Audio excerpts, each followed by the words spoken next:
Bielefelder habe ich euch ein bisschen angesprochen, das waren jetzt die Top 10 von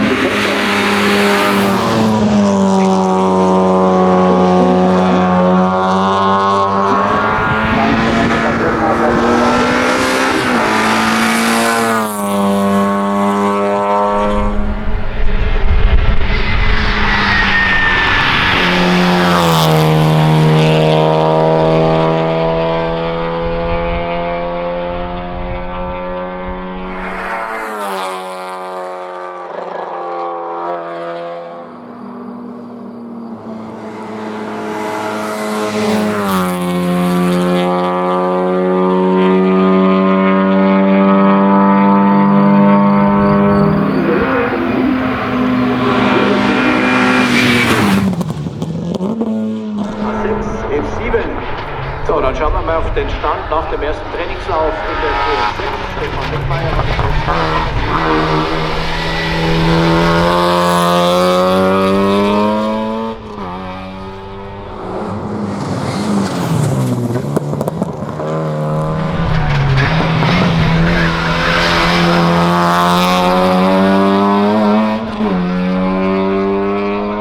mit der Zählergruppe von Josef Czermak.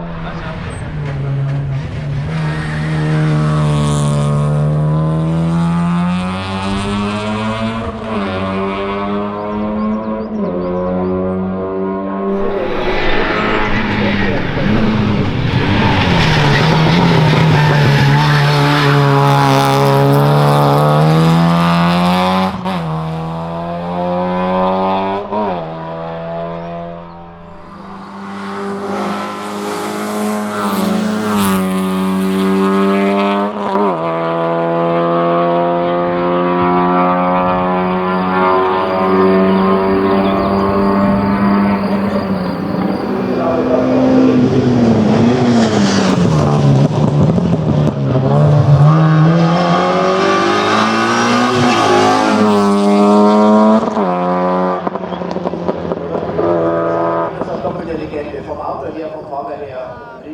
Ja, wenn man da 6 Sekunden